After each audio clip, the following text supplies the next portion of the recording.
Hello students, welcome to our study channel CBSE warrior. आज का हमारा जो इम्पोर्टेंट टॉपिक रहेगा वो रहेगा लोकतंत्र की विशेषताएं, लोकतंत्र के गुण, लोकतंत्र के दोष।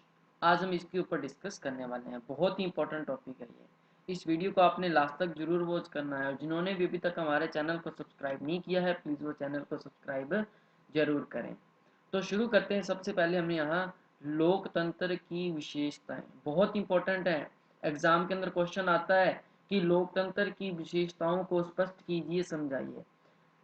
हम अपने सिलेबस के अनुसार अगर हम बात करें तो आपकी बुक में लोकतंत्र की 5 विशेषताएं दी गई हैं, जबकि एग्जाम में क्या होता है मात्र 4 ही पूछी जाती हैं। हम यहाँ पांचों की पांचों ही करेंगे। सबसे पहली विशेषता इसकी होती है कि जो लोकतंत्र है उसमें जनता का शासन होता है। पहली विशेषता क्या है? जनता का शासन। देखो, सबसे पहले आपने यहाँ इसके पॉइंट याद करने हैं, तभी आपका क्वेश्चन जो है वो सॉल्व हो पाएगा। क्वेश्चन क्या है यहाँ पे? लोकतंत्र की विशेषताएं। समझ में आ गया आपको? दूसरा पॉइंट आ जाएगा, इसकी दूसरी विशेषता आ जाएगी जनता द्वारा निर्मित शासन। जनता द्वारा निर्मित शासन, ध्यान से देखना, बहुत इंपॉर्टेंट है। तीसरी विशेषता आ जाएगी इसकी कि जो लोकतंत्र है, जो लोकतंत्र है वो साध्य है, साधन नहीं है। सॉरी, जो लोकतंत्र है वो क्या है? साधन है, साधन है, साध्य नहीं है। बताऊंगा आपको कि साधन और साध्य क्या है। इसके बाद चौथी विशेषता आ जाएगी इसमें कि जो लोकतंत्र है वो जनता के प्रति उत्तरदायी होता है, जनता के प्रति उत्तरदायी। और इसी तरह इसमें पांचवी विशेषता आ जाएगी कि जो लोकतंत्र है वो एक विकासशील शासन है। ये 5 विशेषताएं जो आपने याद रखनी है।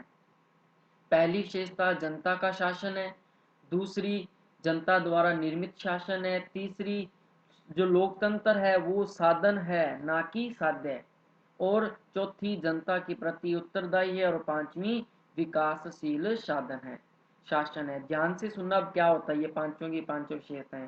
हमने यहाँ पहली विशेषता पढ़ी कि जनता का शासन।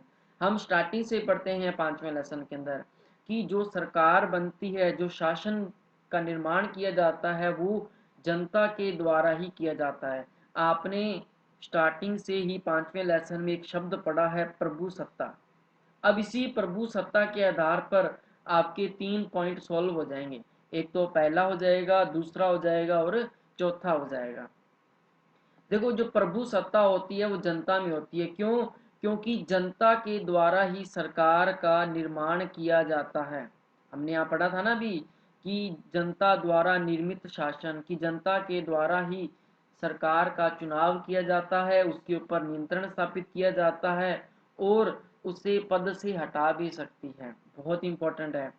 समझ आ गया आपको? जनता का शासन। और दूसरा पॉइंट भी इसी के अंदर ही क्लियर हो गया बच्चों कि जो जनता द्वारा निर्मित शासन है, जो सरकार है उसका चुनाव जनता ने ही किया। देखो, आम आपको पता है कि हमारे देश में प्रत्येक 5 वर्ष बाद चुनाव होते हैं। चाहे हम हमारे नगर पालिका ही की बात क्यों ना करें, अगर हम हमारे राज्य की बात करें, देश की बात करें, जहाँ विधानसभा लोकसभा के चुनाव होते हैं, हम क्या करते हैं? हम हमारे प्रतिनिधियों को चुनते हैं। चाहे हमने वार्ड मेंबर का चुनाव किया, चाहे हमने एमएलए का चुनाव किया, या फिर हमने एमपी का चुनाव किया। अब आपको नहीं पता कि एमएलए एमपी क्या होता है। एमएलए और एमपी क्या होता है? एमपी का मतलब होता है मेंबर ऑफ पार्लियामेंट, संसद का सदस्य। एमपी का मतलब क्या होता है? Member of parliament. और दूसरी तरफ एमएलए, एमएलए का मतलब होता है मेंबर ऑफ लेजिस्लेटिव असेंबली, राज्य विधानसभा का सदस्य। अब आपको पता है कि हमारा विधानसभा का सदस्य कौन है और हमारे लोकसभा क्षेत्र का सदस्य कौन है। विधानसभा आ जाए तो आपने नाम लिखना है वहां पे बलवीर सिंह लूथरा का, और यदि सांसद आपसे पूछ ले गंगानगर जिले का तो वहां आएगा निहाल चंद। दोनों के बारे में आपको पता होना चाहिए। देखो, इनका चुनाव हमने किया और ये जाकर के आगे अपनी सरकार का निर्माण करते हैं। और तीसरा पॉइंट आता है इसमें जनता जो लोकतंत्र है वो एक साधन के रूप में होता है, ना कि साध्य है। किसी भी मंत्री का ये लक्ष्य नहीं होता कि हमने हमारी सरकार बनानी है, जबकि उनका लक्ष्य क्या होता है? उनका लक्ष्य होता है व्यक्ति की स्वतंत्रता और उनके गौरव की रक्षा करना। मान लीजिए कोई व्यक्ति आपकी स्वतंत्रता और आपके अधिकारों की रक्षा नहीं करता, तो हमारे देश में जो सरकार है उसकी कोई वैल्यू नहीं है। हमारे देश में जो सरकार है उस सरकार को हमारे ऊपर शासन संचालन करने का कोई अधिकार नहीं होता है। और दूसरा इसका जो लक्ष्य होता है, सार्वजनिक हित में वृद्धि करना, यानी कि जो जनता की जो समस्याएं हैं उनको पूरा करना, उनको दूर करना, उनकी जो आवश्यकताएं हैं उनको पूरा करना, ये सब सार्वजनिक हित में होना चाहिए, ना कि खुद के प्रति होना चाहिए। यदि सरकार ये सब काम करेगी तो सिंपल सी बात है, वो किसके प्रति उत्तरदायी है? जनता के प्रति। क्यों जनता के प्रति उत्तरदायी है? क्योंकि सरकार का चुनाव किसने किया? जनता ने किया। आप एक बात बताइए कि जब लोकसभा के जब चुनाव हुए थे तो आपका तो मतदान नहीं है, बट आपके परिवार, आपके मित्र, जो आपके रिश्तेदार, उन्होंने तो इस व्यक्ति को चुनाव में मतदान किया था, इनको ही वोट दिया था, निहाल चंद को। अब जब ये व्यक्ति आपके लिए कार्य नहीं करेगा, आपकी जो समस्याएं हैं इसे दूर करने का प्रयास नहीं करेगा, तब आप क्या कहेंगे? हम आप तो यही कहोगे या मैं यही कहूंगा कि ये व्यक्ति चुनावों में खड़ा होना जीतने के लिए जरूरी नहीं है, कोई दूसरा व्यक्ति देखा जाए जो हमारे प्रति उत्तरदायी हो। ये सिर्फ चुनावों के समय दिखाई देने वाले लोग होते हैं। बहुत से ऐसे लोग होते हैं, अकेले में इनकी बात नहीं करता, बहुत से ऐसे लोग हैं जो सिर्फ चुनावों के समय ही दिखाई देते हैं। तो समझ आ गया आपको ये जनता के प्रति उत्तरदायी शासन। और उसी तरह यहाँ पे पांचवा आता है इसमें, विकासशील शासन। देखो ये जो विकासशील शासन, अगर इसकी बात करें, देखो इसके दो रूप आते हैं। अगर हम बात करें प्रारंभ में, कि जो लोकतंत्र की जो शुरुआत थी प्रारंभ में, वो एक व्यक्तिवादी लोकतंत्र था।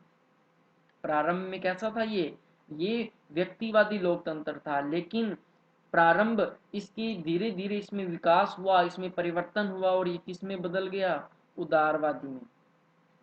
ये किस में बदल गया? ये उदारवादी में बदल गया। लेकिन वर्तमान में इसका कैसा स्वरूप है? आपको पता है कि प्रत्येक सरकार का उद्देश्य होता है जनता का कल्याण करना। तभी तो सरकार हमारे लिए कल्याणकारी योजनाएं चलाती है। सरकार तभी हमारे लिए योजनाएं चलाती है ताकि जनता की जो समस्याएं हैं, उनकी जो जरूरतें हैं, उसे पूरा किया जा सके। समझ आ गया आपको? ये क्वेश्चन बहुत इंपॉर्टेंट था, लोकतंत्र की विशेषताएं। अब हमारा अगला टॉपिक क्या रहेगा इसके अंदर? अगला टॉपिक आता है इसके अंदर, लोकतंत्र की आलोचनात्मक परीक्षण। आलोचनात्मक परीक्षण, देखो आलोचनात्मक परीक्षण की अगर हम बात करें तो इसे दो भागों में बांटा गया है। सबसे पहले लोकतंत्र के गुण और लोकतंत्र के दोष। लोकतंत्र के गुण और लोकतंत्र के दोष बहुत इंपॉर्टेंट है। ये भी बहुत बहुत इंपॉर्टेंट है। एग्जाम में क्वेश्चन आता है कि लोकतंत्र की कोई चार विशेषताएं लिखिए, वो हो गया हमारा। लोकतंत्र के कोई चार गुण लिखिए, वो इसके अंदर आ जाएगा कोई चार। लेकिन हम यहाँ छह करेंगे। कई बार क्या होता है कि एग्जाम के अंदर चार तो हमने याद कर लिए, चार में से हम क्या हो गया, वहाँ पे दो भूल गए। इसलिए दो हमारे पास स्टेपनी के रूप में होना चाहिए, ताकि वो कभी भी अगर हम एक भी भूल जाए तो अगला हमें वो याद रह जाए। उसी तरह हम यहाँ दोष भी कितने करेंगे? छः। बट आपकी बुक के अंदर बहुत दिए हुए हैं। आपकी बुक में गुण भी लगभग 10 से 12 दिए हुए हैं और दोष भी लगभग 10 से 12 दिए हुए हैं। तो इतने ज़्यादा याद करने की आवश्यकता नहीं है, आप मात्र छः छः याद करिए जो मैं आपको अभी बताने वाला हूँ। सबसे पहले अपने बात करेंगे लोकतंत्र के गुणों की। मैं पहले यहाँ पे नाम लिख देता हूँ, गुण कौन कौन से आपने याद करने हैं। पहला इसमें आ जाएगा सार्वजनिक हित में वृद्धि। सार्वजनिक हित में वृद्धि। दूसरा इसके अंदर आ जाएगा कार्यकुशल शासन।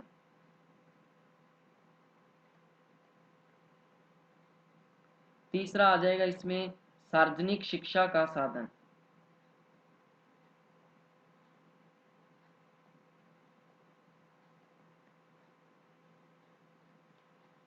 चौथा इसमें आ जाएगा समानता और स्वतंत्रता पर आधारित शासन। समानता और स्वतंत्रता पर आधारित शासन। पांचवा इसमें आ जाएगा स्वतंत्र और निष्पक्ष न्यायपालिका। स्वतंत्र और निष्पक्ष न्यायपालिका। 5 हो गई ये। पहली सार्वजनिक हित में वृद्धि थी, दूसरी कार्यकुशल शासन हो गया, तीसरी सार्वजनिक शिक्षा का साधन हो गया, चौथी समानता और स्वतंत्रता का हो गया, पांचवी स्वतंत्र और निष्पक्ष न्यायपालिका होगी, और छठी आ जाएगी इसमें संविधानवाद। संविधानवाद में आस्था, कि हमारा जो संविधान है, हमारी जो आस्था है, हमारे देश का जो संचालन है, वो संविधान के अनुसार ही होता है। हो गई ये 5 के 6 पॉइंट। अब हम इसके दोष भी देख लेंगे, 6 कौन कौन से हमने करने हैं।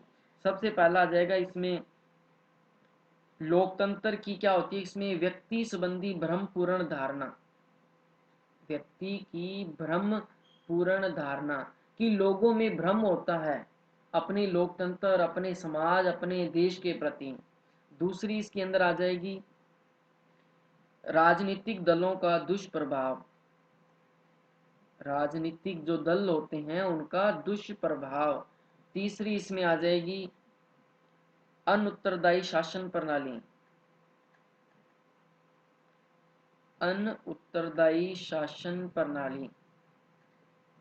चौथी इसमें आ जाएगी सार्वजनिक धन और समय का अपव्यय। धन और समय का अपव्यय।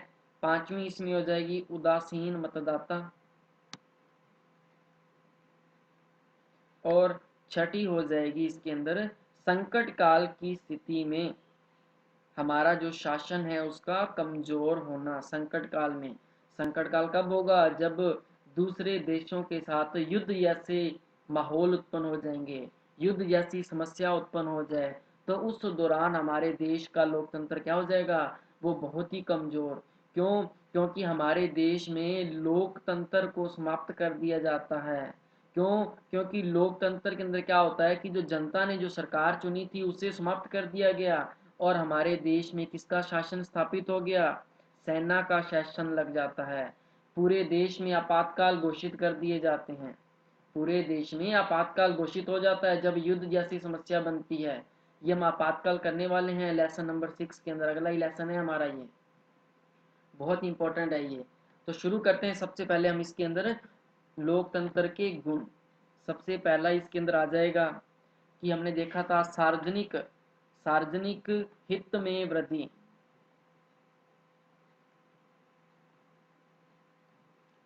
सार्वजनिक हित में वृद्धि, इसको अपनी कॉपी पर राइट डाउन जरूर करना है, तभी आपको ये याद रहेगा। अब देखो इसमें क्या होता है कि जो प्रजातांत्रिक शासन होता है ना, उसमें इसमें जो शासन संचालन होता है वो जनता के द्वारा किया जाता है। जो भी शासन संचालन होता है वो कौन करता है, जनता। अब आप सोचने वाली बात है कि जनता कैसे शासन करेगी।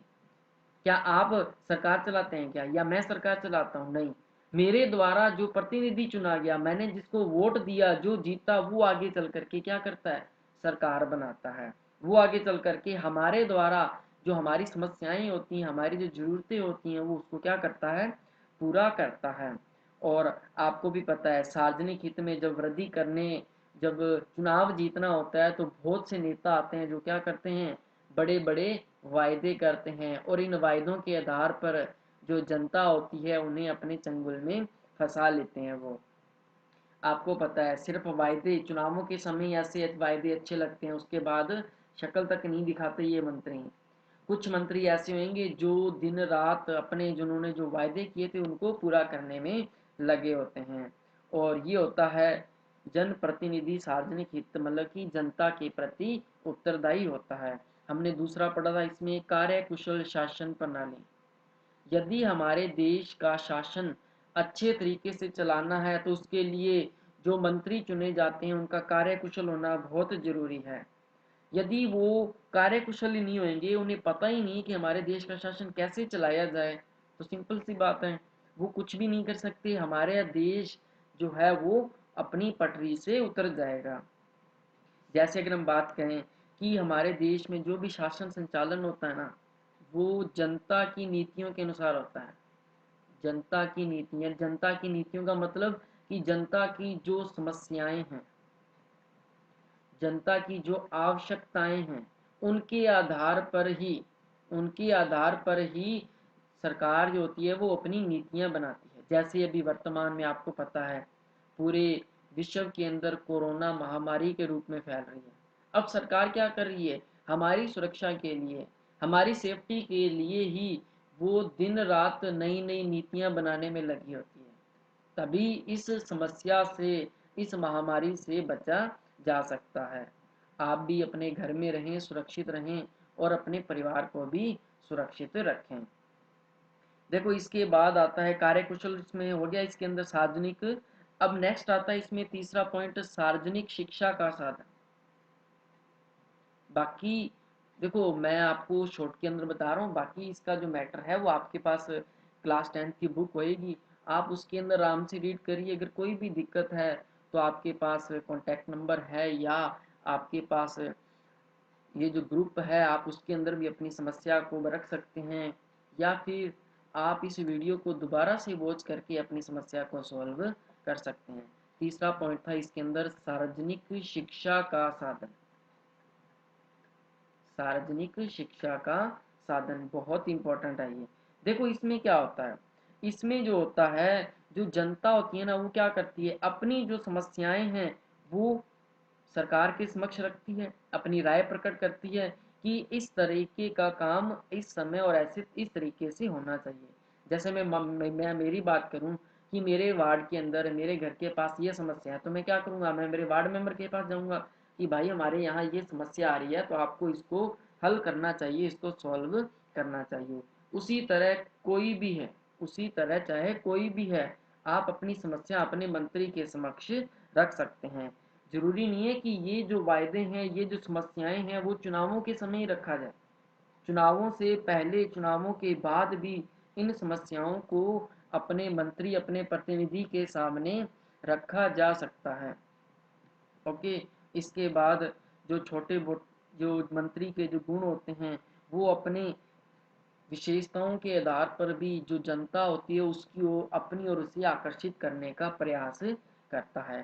तीन होगी इसके अंदर। अब हम चलते हैं अगली जो विशेषता है वो है इसके अंदर समानता और स्वतंत्रता पर आधारित शासन। देखो हमारे देश में सभी को समानता का अधिकार है और स्वतंत्रता का अधिकार है, तभी हमारे देश का जो शासन है वो अच्छे तरीके से चल सकता है। अगर व्यक्ति की अगर व्यक्ति की स्वतंत्रता और समानता को समाप्त कर दिया जाता है, यदि व्यक्तियों में जाति, भाषा, धर्म, लिंग आदि के आधार पर भेदभाव किया जाता है, तो हमारा जो समानता का अधिकार है, हमारी जो स्वतंत्रता का अधिकार है, उसका कोई महत्व नहीं रहता, वो बिल्कुल क्या हो गया, समाप्त हो गया। वो क्या हो गया, समाप्त हो गया। यदि हमारे देश में जाति, भाषा, धर्म, नस्ल, लिंग के आधार पर कोई भेदभाव नहीं है, तभी हमारा देश जो है वो आगे प्रगति कर सकता है, विकसित हो सकता है। और लास्ट इसके अंदर आता है अगली, इसमें स्वतंत्र और निष्पक्ष न्यायपालिका। स्वतंत्र और निष्पक्ष न्यायपालिका बहुत इंपॉर्टेंट है ये, स्वतंत्र और निष्पक्ष न्यायपालिका। देखो हमारे देश में जो न्यायपालिका है वो स्वतंत्र है, यानी कि हमारे देश में सबसे बड़ा न्यायालय कौन सा है, सुप्रीम कोर्ट है। सुप्रीम कोर्ट से नीचे कौन सा है, हाई कोर्ट है। हाई कोर्ट से नीचे कौन सा है, जो जिला स्तर के न्यायालय हैं वो आ जाएंगे। जिला स्तर से नीचे कौन से आएंगे, उप जिला स्तर के, यानी कि जहाँ पर तहसील स्तर के जो न्यायालय हैं। तो ये छोटे से लेकर के बड़े का क्रम है। अगर कोई व्यक्ति किसी जिला स्तर के न्यायालय में उसे न्याय नहीं मिला है तो वो क्या करेगा, यहाँ से वो हाई कोर्ट जाएगा। यदि यहाँ से भी उसे न्याय नहीं मिला तो वो कहाँ जाएगा, सुप्रीम कोर्ट जाएगा। सिंपल सी बात है, उससे न्याय के लिए वो सुप्रीम कोर्ट जा सकता है, जो कि भारत का अंतिम अपीलीय न्यायालय है। यदि किसी व्यक्ति को जो दंड है वो सुप्रीम कोर्ट ने दिया है, तो वो व्यक्ति अगली जो सुनवाई है, अपनी बेगुनाही की जो सुनवाई है वो सिर्फ सुप्रीम कोर्ट में ही दायर कर सकता है। क्यों, क्योंकि हमारे देश के बड़े सर्वोच्च न्यायालय के द्वारा उसे दंडित किया गया है। तो वो मामला ना तो हाई कोर्ट में जाएगा, ना जिला जिला कोर्ट में, ना ही वो उप जिला कोर्ट में जाएगा। ध्यान में रखना है आपने। इसलिए हमारे देश में न्यायपालिका को स्वतंत्र रखा गया है और बिना भेदभाव के अपना निर्णय सुनाने, अपना न्याय करने का अधिकार दिया गया है। यदि कोई भी व्यक्ति न्यायालय के विरुद्ध अपील करता है, उसके विरोध में उतरता है, तो उसके विरुद्ध कानूनी कार्रवाई भी हो सकती है। बहुत इंपॉर्टेंट है ये। नेक्स्ट आता है इसके अंदर 6 नंबर विशेषता कि संविधानवाद में विश्वास। नेक्स्ट विशेषता कौन सी आ जाएगी इसमें? संविधानवाद में आस्था या विश्वास। बहुत इंपॉर्टेंट है। देखो, हमारे देश का जो संचालन है वो संविधान के अनुसार होता है। संचालन किससे हुआ? वो संविधान के अनुसार हुआ। जो भी कार्य किया जाता है हमारे संविधान की, अगर हम बात करें, आपने 9th क्लास में पढ़ा कि हमारे देश का संविधान जो था वो 2 वर्ष 11 माह 18 दिन में बना। समय ध्यान है आप सबको। अब ये जो समय था जिसके अंदर 395 अनुच्छेद लिखे गए, 395 अनुच्छेद जिसे अपने नियम कहते हैं, इन्हीं नियमों के आधार पर ही हमारे देश का संचालन होता है। देश का संचालन होता है इन्हीं नियमों के आधार पर ही। जो सरकार होती है उसका निर्माण किया जाता है, सरकार का चुनाव किया जाता है। इससे अलावा कुछ नहीं होता। ऐसा नहीं है कि व्यक्ति अपनी इच्छा से ही, अपनी मर्जी से ही सरकार का चुनाव कर ले। जो हमारा संविधान होता है, और इस संविधान के अंतर्गत जो स्वेच्छाचारी शासन है ना, स्वेच्छाचारी का मैंने अभी आपको मतलब बताया कि अपनी इच्छा से कोई भी कानून नहीं बन सकता। कानून कैसे बनेगा? संविधान के नियमों के अनुसार। जो नियम कहता है उसी आधार पर ही कानून बनता है। तो ये है हमारे देश के संविधान, देश के लोकतंत्र की विशेषताएं। बहुत बहुत इंपॉर्टेंट है। हमारी जो कल की क्लास रहेगी, कल की क्लास के अंदर हम लोकतंत्र के दोष डिस्कस करेंगे, और लोकतंत्र को सफल बनाने के लिए जो आवश्यकताएं हैं, लोकतंत्र को सफल बनाने के लिए जो महत्वपूर्ण आवश्यकताएं हैं, हम उसके ऊपर डिस्कस करेंगे। वैसे डिस्कस तो आज ही करना था लोकतंत्र के दोष को भी, लेकिन मैं चाहता हूं कि आपने अभी जो टॉपिक किया है वो आपका पहले क्लियर होना चाहिए, उसके बाद हम नया टॉपिक शुरू करेंगे। तो अभी तक जितना हो गया आपने उसको अपनी कॉपी के अंदर नोट डाउन करना है और इसे अच्छे से कवर करना है। तो मिलते हैं नेक्स्ट क्लास में, तब तक के लिए गुड बाय।